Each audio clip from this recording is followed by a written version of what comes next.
Joy भाई, कल जिस तरह से एनसीपी अध्यक्ष ने आमदार और कांग्रेस अध्यक्ष पर काफी ज्यादा आरोप लगाए, इस पर आपकी क्या राय है? सरासर आरोप बेबुनियाद है। सबसे पहले आपके चैनल के माध्यम से मैं शहर की जनता को और पूरे लोकसभा को मुबारकबाद दूंगा, क्योंकि इतनी बड़ी तादाद में पहली बार बिना किसी नेता के बोलने पे अपनी मर्जी से भिवंडी की जनता निकल के वोट दी है। ये इतिहास है और इसमें कोई नेता अगर सिरे लेना चाहता है तो मैं नहीं मानता कि किसी नेता का रोल है। लेकिन जिस तरीके से कल के दिन एक बाइट आई है, उस बाइट में जिस तरीके से बातों का और लफ्जों का इस्तेमाल किया गया है, वो कहीं ना कहीं वो लफ्ज जो है, मुझे इस तरीके से लगता है कि वो शायद कोई नशे में थे। क्योंकि एक अध्यक्ष किसी भी पार्टी से होने तो उसको मर्यादा में रहने के बात करने का ये रहता है। लेकिन यहाँ कहीं ना कहीं समाजवादी के एमएलए को और हमारे पार्टी कांग्रेस के पार्टी को के अध्यक्ष को जिस तरीके से उन्होंने जो लफ्ज का इस्तेमाल किया है, वो उससे ये जाहिर होता है कि उनकी मानसिकता क्या है और उनको लोगों के बीच में जो उनकी मानसिकता है वो समझ में आती है कि इनकी जहनियत कितनी गंदी है।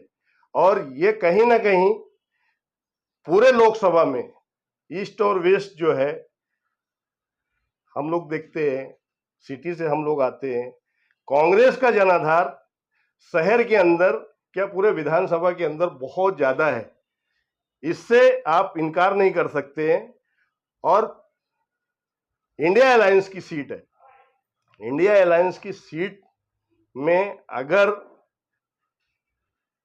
कैंडिडेट राष्ट्रवादी से आता है तो हम लोगों ने अपने आप के मन को मार के, हम कांग्रेसियों ने अपने आप का मन को मार के इंडिया अलायंस का कैंडिडेट को जिताने के लिए, चाहे वो समाजवादी से हो, चाहे वो कांग्रेस से हो, कि वो शिवसेना से हो, कि वो अदर पार्टी से हो, सब के सब एक प्लेटफॉर्म पे आके ये काम करने का, इलेक्शन की वोटिंग परसेंटेज बढ़ाने का काम किया है। और उसमें सबसे बड़ी चीज जनता का है। जनता वर्सेस भाजपा इलेक्शन था, ये कोई पार्टी का कैंडिडेट का इलेक्शन नहीं था। ये देश में जो आज माहौल बना हुआ है, इन 10 सालों में जो देश के अंदर चल रहा है, वो देश जनता समझ चुकी है कि कौन भला कर सकता है और कौन बुरा कर सकता है। इसलिए जनता वर्सेस भाजपा इलेक्शन था, ना कि कोई लीडर का इलेक्शन था। इसमें कल के दिन जिन्होंने, जिस बंदे ने, जिस शहर के अंदर दो लोग, एक चंगू और एक मंगू, रात में एक कुछ बोलता है और सुबह एक उसको साफ करता है। कहने का मतलब कि एक रात को गंदगी फैलाता है और सुबह में दूसरा गंदगी को साफ करता है। ये भिवंडी की शहर की जनता ने समझ लिया है।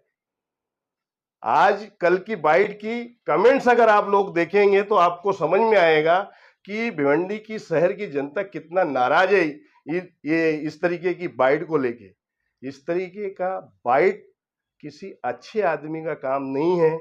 जिस तरीके से इन्होंने बाइट दिया है, और उनके जो बड़े लीडर है जो वो सराहना किए हैं, जो उन्होंने उसको बोला है कि उसने अच्छा काम किया था वो, लेकिन वक्त अच्छा नहीं था। मैं समझता हूं कि उनकी भी मानसिकता इससे समझ में आ रही कि उनके मन में क्या चल रहा है। हमारे कांग्रेस के लोग नाराज थे, उनकी नाराजगी जायज थी। मैंने पहले भी बोला और अभी भी बोलता हूं कि उनकी नाराजगी सिर्फ ये थी कि हमारे सिंबल से कोई भी कैंडिडेट आना चाहिए। अगर नहीं आया, उसके बावजूद भी कांग्रेसियों ने जमा होके इंडिया अलायंस के कैंडिडेट को जिताने का काम किया कि कहीं ना कहीं हमारे जो राहुल जी का सपना है कि देश के अंदर भाजपा को भगाने के लिए हमको एक साथ होके इकट्ठा होके लड़ाई लड़ना पड़ेगा। इसके लिए उन्होंने कुर्बानी भी दी, चाहे वो महाराष्ट्र हो, चाहे वो बिहार हो, चाहे वो उत्तर प्रदेश हो और चाहे वो कलकत्ता हो। जिस तरीके से राहुल जी को समझाने का काम किया गया और वो समझदारी दिखा के उन्होंने अपने आप को समेटने का काम किया, अपनी पार्टी के ऊपर ध्यान न देते हुए, अपनी पार्टी के ऊपर ध्यान न देते हुए उन्होंने देश को बचाने के लिए बलिदान देने का काम किया है। ये हम सबको मानना पड़ेगा और पूरे देश की जनता को भी मानना पड़ेगा। इंडिया अलायंस को क्या लगता है आपको कि जिस तरह से बयान जारी हो रहे हैं भिवंडी से, तो उससे इंडिया अलायंस को कुछ खतरा हो सकता है?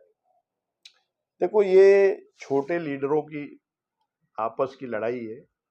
बड़े लीडर बहुत अच्छे से समझते हैं कि कहीं ना कहीं जो है भिवंडी शहर के अंदर जो आपस के गुटबाजी है, देखो यहाँ पे ये आपको मानना पड़ेगा कि यहाँ राष्ट्रवादी का कोई जनाधार नहीं है, ये हर कोई जानता है।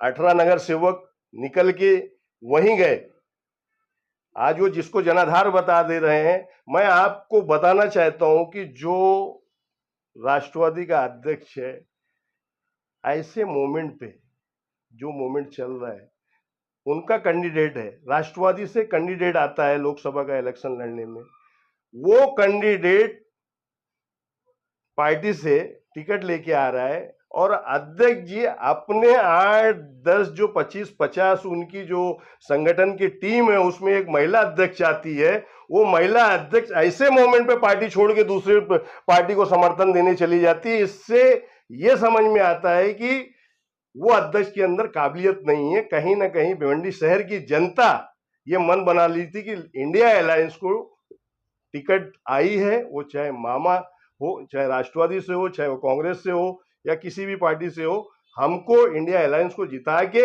एमपी में दिल्ली भेजने का काम करेंगे। आने वाले 4 महीने के बाद विधानसभा चुनाव आने वाला है, इस प्रकार के बयान से क्या साबित करता है? ये जो बयानात हैं बेबुनियाद बयानात हैं, इनका कोई सर पैर नहीं है और ऐसे लोगों को तो मैं ये बोलूँगा कि कहीं ना कहीं वो नशा करके मुझे लगता है कि ये बयान दिया गया है और इसमें कोई मजा नहीं है इस बातों में।